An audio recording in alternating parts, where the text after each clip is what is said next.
的一个名字，大家知道吗？被栽到了的树。什么叫被栽到了呀？对，它的树根朝天，然后它的它的这个树冠朝下啊。因为一般的树怎么样啊？它的树冠会怎么样？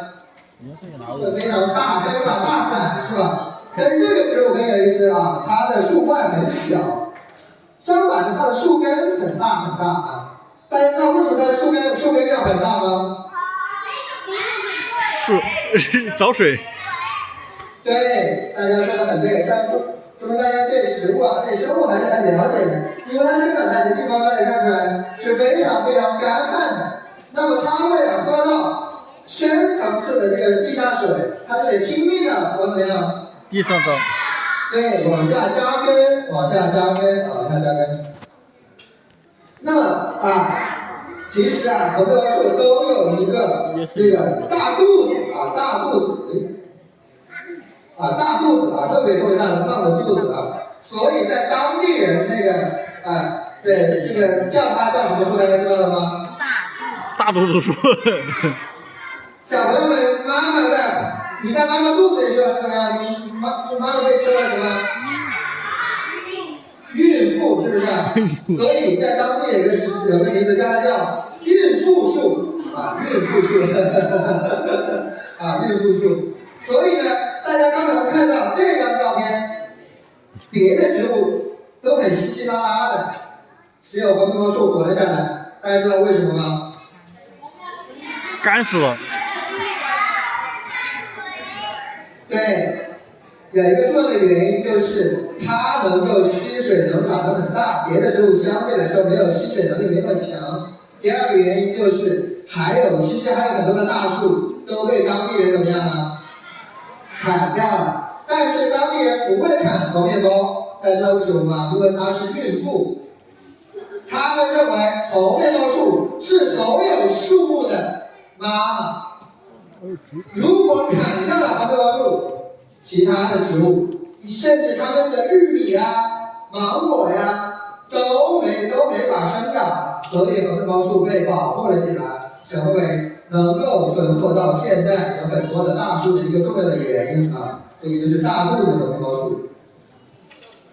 那么其实呢，在生活当中还有很多人会把面包树和猴面包树搞混淆。其实我们说的面包树并不是猴面包树猴面包树和面包树是两种截然不同的植物，它在分类上属于两个不同的科。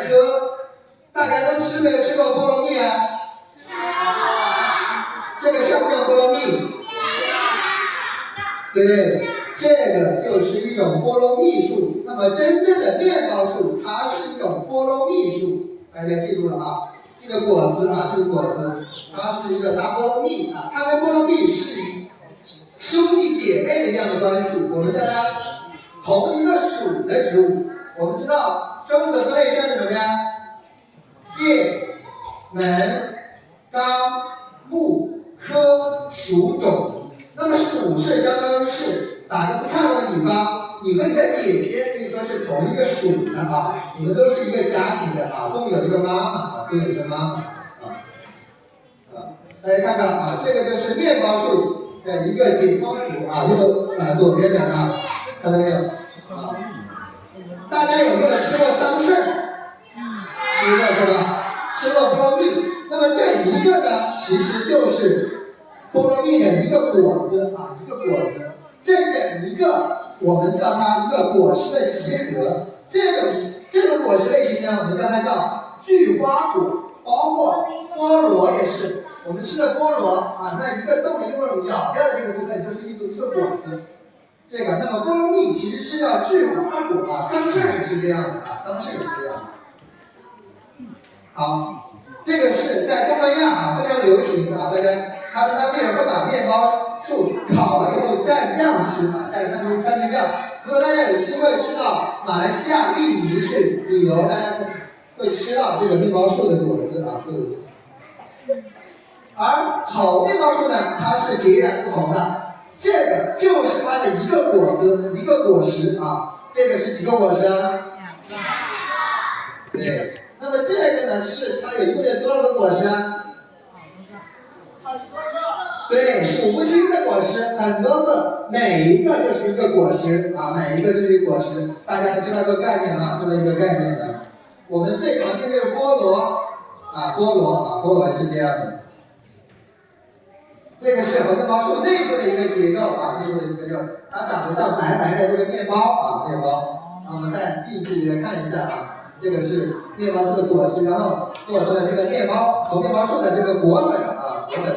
这个是在当地刚才也是那个这个横标树大道上啊，这两个最大的一个横标果子。那么今天呢，我也给大家带来了一个横标树的大果子啊，这也是我见过的最大的一个横标果子啊，最大的，对，最大的啊，很大啊。